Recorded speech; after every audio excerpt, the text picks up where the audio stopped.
Hello again, everyone. I'm Chief Meteorologist Scott Dorval. Temperatures today, real comfortable, 82 degrees. That's in the middle part of the afternoon. We're heading for a high of only around 92, which is actually a degree or two below normal, which is beautiful. And despite the fact that the models are showing some smoke in the sky and it may increase a little bit, it's pretty blue out there right now. A little bit hazy, especially off in the distance.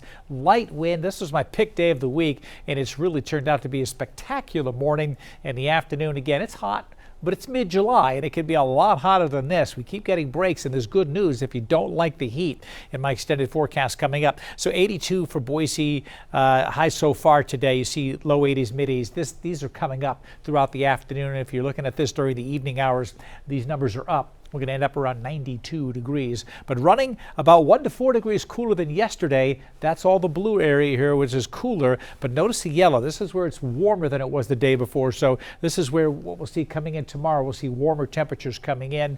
We're going to see that temperature spike. In fact, we could be near the century mark again.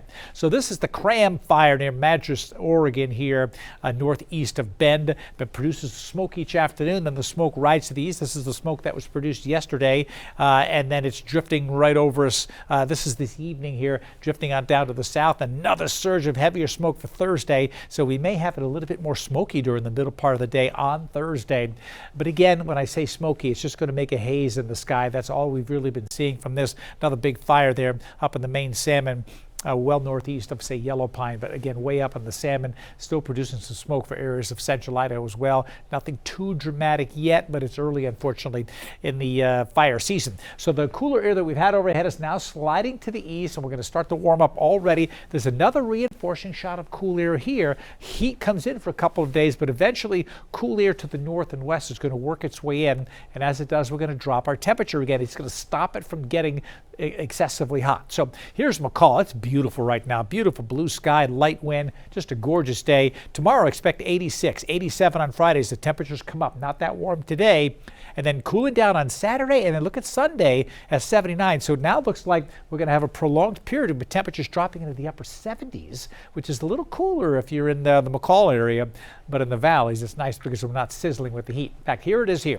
Temperature 92 today, right up to 100 degrees tomorrow and Friday. So we feel the heat, but then we get a little bit of a break in that on Saturday, and then this trough of low pressure, cooler air mass coming in from the north will trend the temperature down to 92 on Sunday. That's just like today.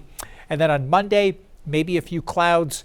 Could be 94, then you see 93, 95, and there's even a hint. There's 1 or 2 computer models that bring even cooler weather in here later on. But we have a rare trough of low pressure across the northwest that wants to be persistent. It's not allowing us to get to 105, 108 degrees, which can often happen and has been in past years. And so it doesn't appear we're going to set any records for number of 100-degree days this year. But I've said that before, and then we get a huge surge going to late July and into August. But don't see that right now, so enjoy the comfortable temperatures as we get towards the weekend, but the heat will be on Thursday and Friday. I'll have an update to this extended forecast. You can always get it on Idaho News 6 on the air and online.